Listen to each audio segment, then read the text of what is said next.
Hello, hello. Happy Sunday, everybody. I have a very special guest. She is the founder of Hoochies of Houston. Can you tell us what your name is and say hey to everybody? Yes, my name is Nia, aka the Hoochie Gawd. Hey, y'all. Nice to meet you, Nia. How did you become the Hoochie God?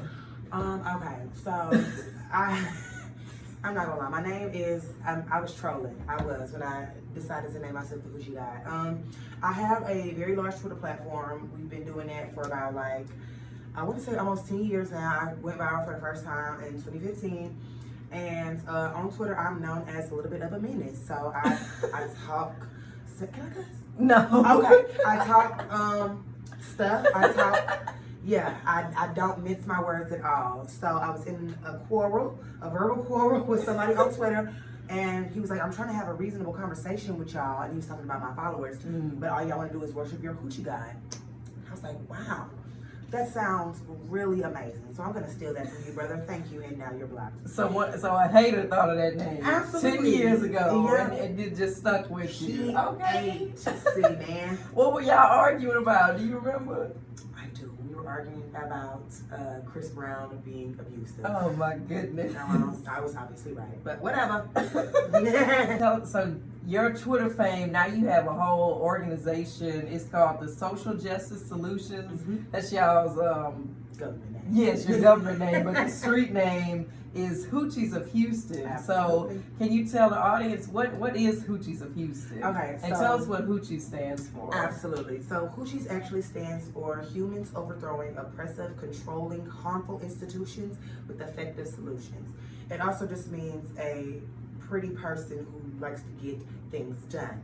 But the acronym always sounds pretty great. And I started this organization in 2021 following the passing of Ma'Khia Bryant. She was a 16-year-old black girl that was in the foster care system in Cleveland, Ohio, and she was shot and killed by the police. And I feel like as black children, especially black girls, like we're not really given the grace to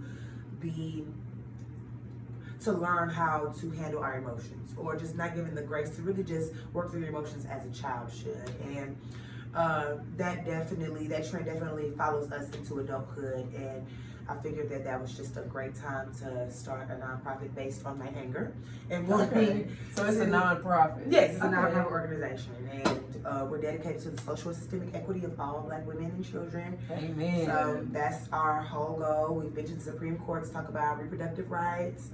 We do a lot of groundwork in the city. We have prison help stations every now and again where people who are coming out of the Harris County Jail, we give them resources to get jobs for people who do have felons, places to go get their IDs, give them rides home. You know, little small tangible things that make a big impact in the future. Okay, so tell us, what was it like being with the Supreme Court? Tell us about that experience. It was scary. I'm not gonna lie. I'm not gonna lie.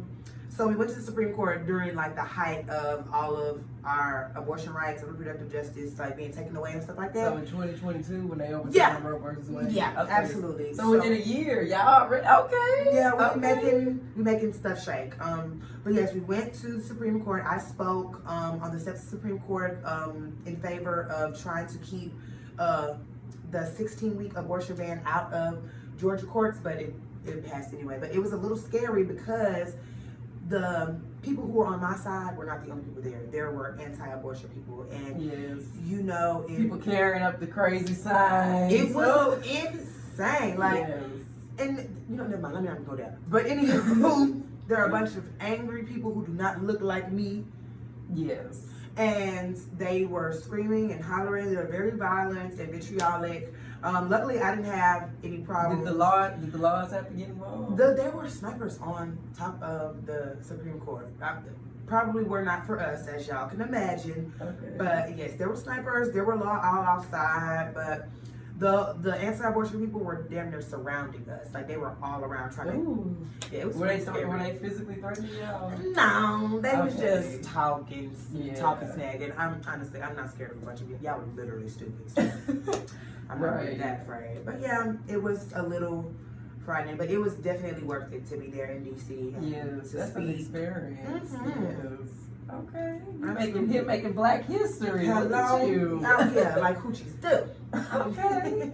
So what are like the main issues that you advocate for? Obviously right now our biggest thing is reproductive justice. Okay. Police brutality is definitely something that we are always focused on, and also just women's rights in general. I feel like those are our biggest things at the moment because of the state that we live in. And like I said, like before when we started the organization, police brutality was a really big thing on our list. I was stuck, it was at the top, but now as women in Texas, police brutality has moved up. Police brutality, and then also as for the reproductive justice, like when we talk about this is more than just abortion for Black women. It's like even if reproductive care. Even if we did want to go through with the pregnancy, we have to worry about dying. We have to is the pregnancy gonna survive? Is it gonna be viable? And Black women, we have the highest maternal mortality rate in the country in Houston, Texas. So. And that's saying a lot because it's the home of the medical center. Like, you would think that we would have adequate medical care, but that's still not the case. Racism is still alive. And that's crazy because they say the medical center in Houston is like the biggest in the world. So, so if Black women are dying the fastest here. I don't know. I feel like in other places in the United States, I know it's got to be bad if it's bad in Houston. That's insane. So y'all. It's incredibly devastating. So we just try to keep the ball rolling on that, to keep that fight at the forefront of people's minds, because this is something that is eventually going to affect all of us. Okay, so what have you all done so far, like to help us keep our reproductive rights? Well, that's kind of hard because they definitely snatched them bitches up. I mean, sorry. No, you good. I'm sorry, I'm not gonna say it no more. They actually snatched them up. But we have partnered with Plan C, doing everything that we can do in Texas. Plan C is another nonprofit that ships out abortion medication all over the country.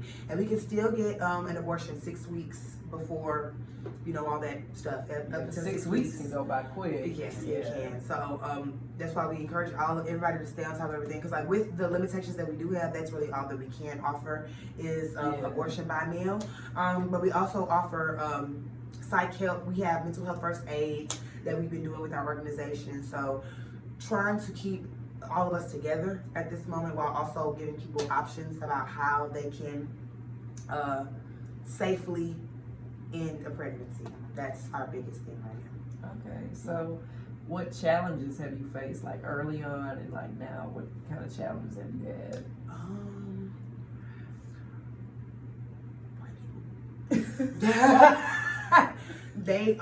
They never really too much like what I have going on. A lot of white women like to come in on this fight, especially now that we're talking about reproductive justice, but I have to let them know a lot, like, girl, this is kind of your fault anyway. So we're gonna have to, if you're gonna talk, maybe you listen. If you want to come join the fight, listen to what we have to say and how we're gonna be able to move the needle forward, because you don't really have the best advice for right now, especially with y'all's voting record. We see who y'all put in office and why we're... So what did the Hoochies do like during the election season? I know this was crucial for y'all, so... Yeah, it was. So we were out all election season. We were out at all kinds of places, restaurants, clubs, getting people registered to vote. So that was our biggest thing. Obviously, we were letting people know about abortion rights and why this was such an important election. Very, very devastating that it happened, that it turned out that way. But I can say the Hoochies did our part. And Black women all over the country did their part as well. Black people in general, we did what we had to do when it came to voting, and we always do. But fortunately, we just didn't have enough motion, child. Right. Well, maybe next time. Yeah, we gonna focus locally. Right now, we gonna focus locally. So, would you run for office? Would you be like a mayor or something like that? I absolutely will run for office. I'm sure that it probably wouldn't be the easiest thing to do, but shoot, John Whitmire up in there doing whatever he want to do now. So shoot. Why not? I feel like I could do it. I definitely think that running for office eventually would definitely be something that would be on my mind. I think my mom wants to as well. So mother-daughter duo. Yeah, so tell us, didn't she help you start the organization? She did. She did. Okay, so my mom, she's like my best friend. If anybody follows me on any of my social media sites, y'all know y'all see my mama all the time. But when I started the organization, like I said, I had a huge platform, and I started this organization because I knew that I could reach a lot of people. And that's all I had. I just had a big platform and a whole bunch of rage, and I didn't know what to do with it. So I was like, Mama, you know how to do, like, she worked for the state for like 20 years, almost most of my life. Okay. So she knows how to maneuver around those people, and she was also a diversity, equity, and inclusion specialist in Texas, of all places. So she just knew a lot about how to speak with white people when it comes to racial injustices in a lot better way than I ever could. I can say that about my mama. Yeah. She also does all the background work, all the paperwork. Like when we get grants and stuff like that, that is all my mama. I'm literally just like the face that kind of draws people in and be like, oh, she has a nonprofit? Okay, let me listen to some more. But my mama, she is doing all of the heavy lifting in the background. Love her. Our big booty queen. All right. So how many members do you have? At the moment, we have 15 members in total. Okay. All of them are women except one. It's one man. He is gay though. Love you, gay bro. But yeah, we have 15 members all together. We're all doing great. Shout out to the Hoochies. Okay. And my next question is, how do you measure success within the organization? When we have all of our members being incredibly active, I think that is a success. When we're getting some money as a nonprofit, I think grants, grants, fundraising opportunities, all of that. That's success. When we are able to touch individual people, that's a success. Like one thing that we did over the course of the last 2 years was help a single Black mother go from homelessness to being in a home with her children. So whenever we're able to touch individual people, that feels successful to me. And whenever we get somebody who's interested in joining the organization or learning anything about it, I think that's great. And I think the name Hoochies is definitely something that gets people's attention. So I think we're a successful organization for everything that we've done so far. Okay, and what kind of collaborations have you had, and collaborations do you hope to have in the future? As far as our organization, we collab with a lot of other social media influencers. Like I said, like this organization is based off of the fact that I have so much reach. So we collab with a lot of social media influencers. For example, Consciously, we love him. Yes. We recently were able to attend his event. That's where I met you at the Unlikely Throuple with Hope, Giselle, and Jay. It was really, really great. So we're looking to collab with people like that, but also with other organizations in the city. Like we said, we collaborate with Plan C because they have a wide network of being able to help women with reproductive justice. But we also want to be able to collaborate with more organizations that are on the ground in the city. So if there are any that are watching this interview or listening in, please follow us on the page and reach out. We'd love to collab. And what is it like having this kind of organization in a red state? It is, I think it could be very jarring for some people because, like, okay, in Texas, like, the way that Texas votes, this is a non-voting state, by the way, so not even everybody in the state votes. It was like less than half the population voted in the last election. But the way that, exactly, like, come on. But the way that Texas votes, you would never think that there are so many lovely people all around. So we don't really have that many problems, but that's mostly because we stay in Black spaces and we stay in spaces where there are women. I know on the internet we don't, like, it's a mixed reaction because there are more people that have access to what we're doing. More trolls. Absolutely. So men of all shapes, sizes, and colors don't too much like our organization. Oh no. Yeah, but straight, obviously. Yeah. And who gives a care about them? But yeah, men, they don't really like it. But we have women on our side, and that's really my biggest thing. So do you plan on, like, going to other more diverse spaces or be around more men in the future just to get the word out about the organization? Actually, yes. I don't really have a choice. So my mom wants to do, this is a campaign that we're doing, we're starting next year called Men All Pause, where we're trying to get men to care about the reproductive justice fight because y'all are getting the ladies pregnant. So you should feel some sort of something about the fact that we can't get rid of pregnancy whenever we want to. Yes. So that's the place we're moving into now, trying to, I guess, include men on the. See Hoochies of Houston in the future. like 5-10 years from now? Yes, in 5 years, I definitely see us being more of a household name. Definitely a resource for Black women. Like a first thing, like if they know they're in a crisis of any sort, they know they can call us and we can figure out a way to get them help. Yeah, I see us collabing with a lot more organizations outside of, not even just Houston, but outside of the state. We have a belief that if you change the South, you can change the entire country. In the future, like 5-10 years from now? Yes, in 5 years, I definitely see us being more of a household name. Definitely a resource for Black women. Like a first thing, like if they know they're in a crisis of any sort, they know they can call us and we can figure out a way to get them help. Yeah, I see us collabing with a lot more organizations outside of, not even just Houston, but outside of the state. We have a belief that if you change the South, you can change the entire country. So that's what we're trying to do right now. We're going to start expanding. We're trying to bring lots of other organizations together. Okay. Now tell us a little bit about you. Like, I know you do music. Tell us about that. I do. Okay, so I started rapping, what was that, 2022, 2 years ago? I think so. I had just gotten out of a real tumultuous relationship, and Mona Leo, actually, she was like, okay, you're sad, get in the studio. Like, girl, go do something with all of these feelings. Okay. Like, and do you something about it. the assignment, and I was like, like, you know what, you might be right. And I went, and it was great. So I've been making music ever since. I'm working on an EP right now. It's called 7-Eleven, by the way.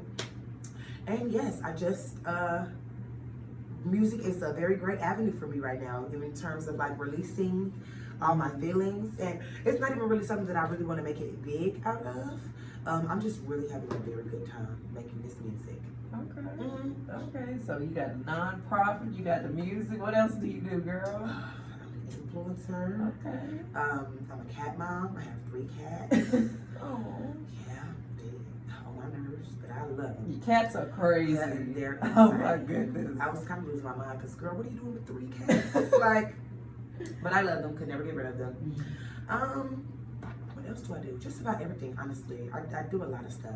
I model sometimes too. Okay, how tall? Because you kind of tall. Yeah, I'm 5'8" out of heels. Okay. Barely scraping model height. I'm there. All right, all right. Well, thank you so much, Miss Nia. Oh, wait, tell us, how can we keep up with you and keep up with the organization? Absolutely. Okay, so the organization on Instagram, it's Hoochies of Houston. You can find all of our socials in the bio on Instagram. And my Instagram is the Hoochie Gawd with 2 E's in the, because I am a hottie. We love making this say over here. Yes. And yes, follow me on Instagram, on Twitter. It's Benjamin's. That's a whole different name. We'll spell that later. And underscores. Yeah, 2 underscores. So be in there where they ain't supposed to be. It's a lot. And you can follow me on TikTok. That's probably like my biggest platform. Yeah. Or get banned, y'all better catch on TikTok. No, for real, because they be trying to get me out of here. So follow me on TikTok now. Yes. Okay. Thank you so much. I be forgetting your name is Nia because you get. No, for real. Everybody be people in public like Hoochie Gawd. Like, that's right. Hey.